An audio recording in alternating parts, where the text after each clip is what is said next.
Inireklamo dahil takaw disgrasya para sa mga residente ang isang bahagi ng kalsada sa Silang Cavite.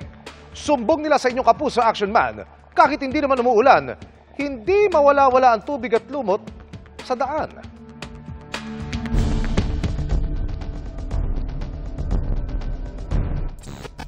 Hindi umuulan pero may tubig at nilulumot na ang isang bahagi ng kalsada sa Sitio Gitna Road sa Barangay Maguyam, Silang Cavite. Dahil umano yan sa palyadong manhole na inireklamo ng mga residente. Dati po kasi yan, walang tubig. Nitong taon na to, nagkaroon na po siya ng mga tubig, nag-o-overflow. Yung kalsada, basag-basag na. Ngayon, hindi nawawala eh. Sa ting umaga na lang ako naglilinis dyan. Meron po na aksidente, isang bata lang. Nadulas lang naman siya. Ayoko naman umabot sa punto na magkaroon pa ng aksidente. Hiling nila sa inyong kapuso Action Man. So namin mawala yan, mabuksan yan. Baka nasa box na yan doon o baka sira. Dumulog kami sa lokal na pamahalaan ng Silang Cavite at agad silang nagsagawa ng inspeksyon sa lugar. Katuwang ang iba't ibang opisina sa munisipyo at Silang Water District at Prime Water. Kinumpirma ng Joint Inspection Team na umaapaw nga ang nireklamong manhole, nakadagdag umano sa pag-apaw ng tubig ang tagas sa water pipes ng ilang bahay at ang baradong sewerage system. Ayon sa Municipal Planning and Development Office, maaaring nagpalala sa problema ang kawalan ng drainage sa bahaging iyon ng Sitio Gitna Road. Bilang aksyon, isinaayos na ng Prime Water ang tagas sa ilang water pipes. Nagsagawa na rin ng declogging sa manhole ang barangay para maalis ang tubig. Inirekomenda naman ng Menro at MPDC ang regular na pagbubukas ng manhole para maiwasan ang pag-apaw ng tubig, pagsasaayos ng iba pang tagas sa water lines, pagsasagawa ng regular na declogging at planong paglalagay ng drainage. Sa ngayon ay naalis na ang umaapaw na tubig sa lugar. Mission accomplished tayo mga kapuso. Para sa inyong mga sumbong, ipadala nyo lamang sa Kapuso Action Man Facebook page. Dahil sa anumang reklamo, pang-abuso o katiwalian, tiyak may katapat na aksyon sa inyong Kapuso Action Man. May mga taga-suporta pa rin ng pamilya Duterte na naroon hanggang ngayon sa EDSA Shrine. Naglabas naman ng video ang pulisya na nagpapakita ng umano'y pagbabayad daw sa ilan sa mga pumunta sa EDSA Shrine. Pinabulaanan niya ng mga Duterte supporter. Nakatutok si Bernadette Reyes. Kanya-kanyang latag ng mahihigaan ng mga taga-suporta ng pamilya Duterte na nanatili sa paligid ng EDSA Shrine kagabi. Ang iba hanggang alauna ng madaling araw kanina, nagpo-programa bilang pagpapakita raw ng suporta kay Vice President Sara Duterte at dating Pangulong Rodrigo Duterte. Nais daw nilang magkaroon ng araw ng pagpapahayag dahil hindi na umano maayos ang mga nangyayari sa bansa. Buong araw kanina may mga nanatiling mga Duterte supporters doon. Itong EDSA Shrine, ito yung lugar na kung saan maglalabas ang taong bayan kapag ang namumuno sa isang bansa ay palpak. Dito nagaganap. Hindi naman sila truly. Yun nga lang, yung iba talaga kumakain sa loob ng simbahan dahil siguro pagod na at saka gutom. Nakita natin yung iba na, ayun, nakasalampak, na tutulog.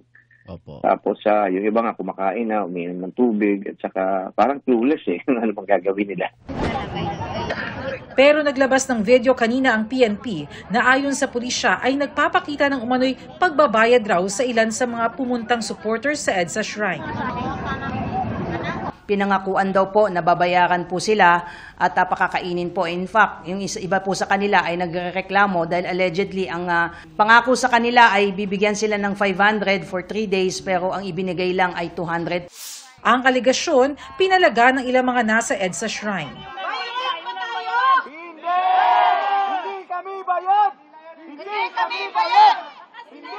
Hanggang bukas inaasahang manatili ang grupo sa lugar. Para sa GMA Integrated News, Bernadette Reyes, nakatuto 24 oras. It's a celebration dahil ang paboritong kasalo sa agahan ng mga kapuso, 25 years nang naghahatid ng balita, saya at papremyo. Ibinahagi ng UH Barkada ang mga dapat abangan sa Silver Anniversary Celebration ng unang hirit. Makichika kay Aubrey Carampen. Hirit talaga mula Matayang Kali. Unang humirit sa ating mga telebisyon noong December 6, 1999, ang Kapuso Morning Show na Unang Hirit. At pagkatapos ng 25 taon, kasalo pa rin sila sa agahan ng maraming Pilipino. At nangunguna pa sa pagbibigay ng balita, serbisyo at saya tuwing umaga.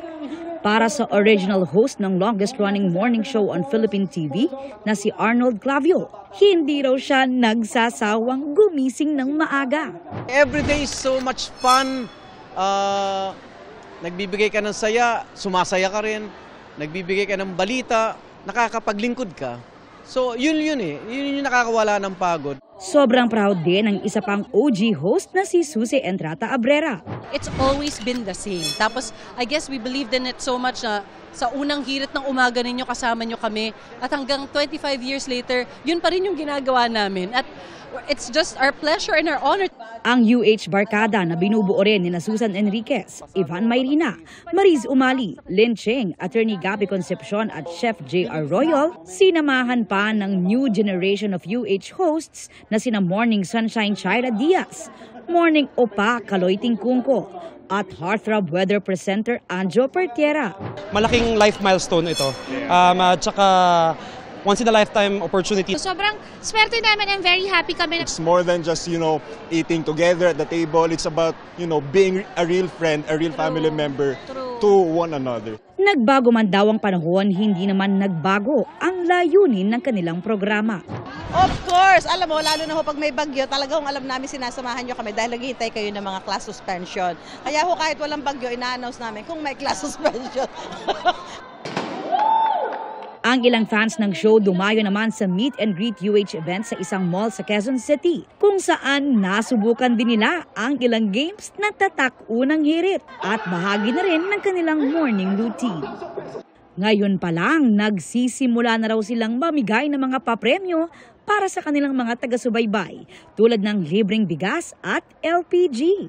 At ang aasahan sa kanilang silver anniversary celebration next week, marami kami sorpresa ang hatid, kaya huwag kayong mawawala. Aubrey Carampel, updated sa showbiz happenings.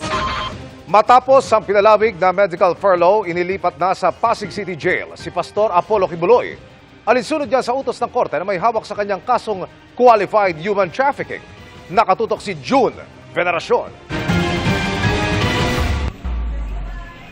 Naka-wheelchair nang ilabas si Pastor Apollo Kibuloy sa Philippine Heart Center makaraan ng 4 na araw na medical furlough. Pero hindi na siya ibinalik sa PNP Custodial Center. Sa halip, ay diretso siyang inilipat sa Pasig City Jail Male Dormitory, alinsunod sa utos ng korte na may hawak sa kanyang kasong qualified human trafficking. Bagamat merong motion for consideration ang depensa sa korte, inihanda na raw ni Kibuloy ang sarili para sa paglipat sa City Jail. How is he now? Resilient and fighting. Resilient and fighting, knowing that yung MR namin pending pa. Pero harapin niya yon. Sabi nga niya, if it is the will of the Father, I will follow it. Kung sa PNP Custodial Center, mag-isa lang si Kibuloy sa seldang may higaan, banyo at electric fan. Ibang-iba ang kakaharapin niyang sitwasyon sa Pasig City Jail. 2 linggong mananatili sa holding cell si Kibuloy para obserbahan. Pagkatapos ay doon na siya ililipat sa regular na selda.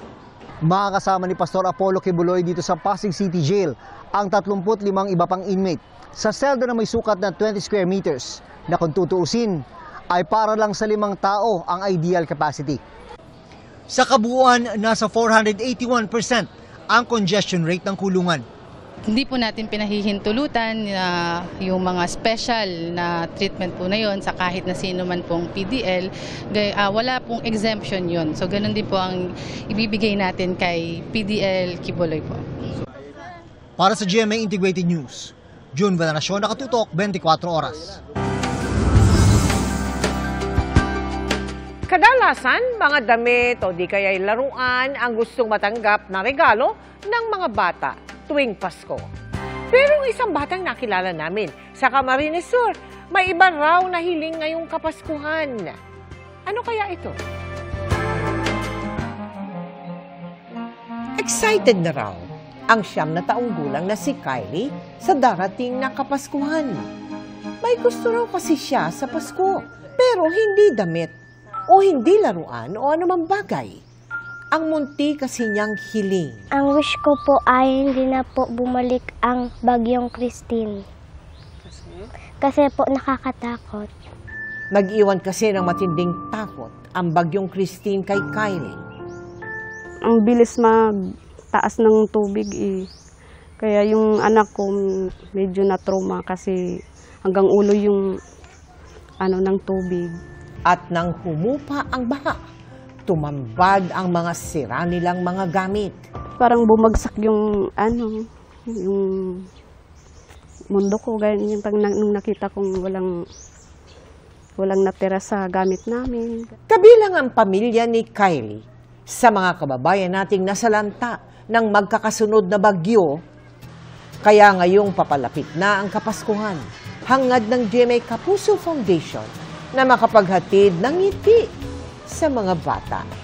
Sa tulong ng Cebu Pacific Air, inilipad natin ang mga give-a-gift alay sa Batang Pinoy Christmas bag na may lamang pagkain, laruan at hygiene kit sa Camarines Sur. At unang ipinamahagi sa 2,000 estudyante sa lugar, kabilang na ang mga nasa coastal area. Inuna talaga natin ang Camsur kasi talagang sobrang pinadapa sila ng Bagyong Christine. We really have to give para maramdaman ng mga biktima ng bagyo ang diwa pa rin ng Pasko.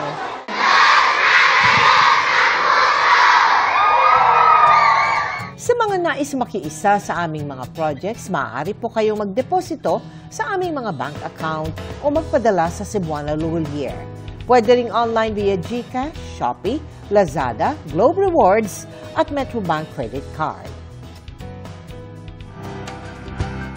Mga kapuso, pwede pa rin kayong pumunta sa Noel Bazaar sa World Trade Center hanggang December 1. Maraming merchants ang pagpipilian, kabilang na ang Celebrity Ukay-Ukay booth ng GMA Kapuso Foundation.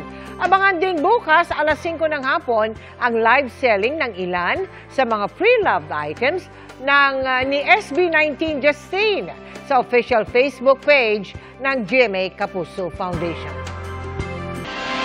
Balik bansa na si Pangulong Marcos, bit-bit ang mga bilateral agreement na napagkasunduan sa pagbisita niya sa United Arab Emirates. Kabilang riyan ang kasunduan sa kultura, enerhiya, digital economy, artificial intelligence at iba pa. Sa working visit ng Pangulo, nagpasalamat siya sa pamahalaan ng UAE sa pangalaga sa ating mga kababayan doon. Pinasalamatan din ng Pangulo ang humanitarian support na ibinibigay ng UAE sa mga nasalanta ng bagyo sa Pilipinas. Pinuri naman ng UAE ang naging kontribusyon ng mga Pilipino sa pag-unlad ng kanilang bansa. Nabisto sa Makati ang isang makeshift clinic na pinapatakbo ng isang Chinese national na nagpakilalang doktor pero hindi naman lisensyado. Ilan daw sa kanyang mga pasyente, empleyado ng Pogo. Nakatutok si John Consulta. Exclusive! Pagkabigay ng senyas ng kanilang undercover, pumasok na ang mga operatiba ng NBI International Operations Division sa apartment na ito sa Makati. Naharang ang palabasasan ng Chinese national habang nahuli ang isa pang lalaking Chinese sa ikalawang palapag. Inabutan din sa loob ang 2 Chinese na pasyente, ang isa nakadextrose pa. Na-recover sa loob ng makeshift clinic ang marked money, injection at mga gamot na ginagamit sa klinik.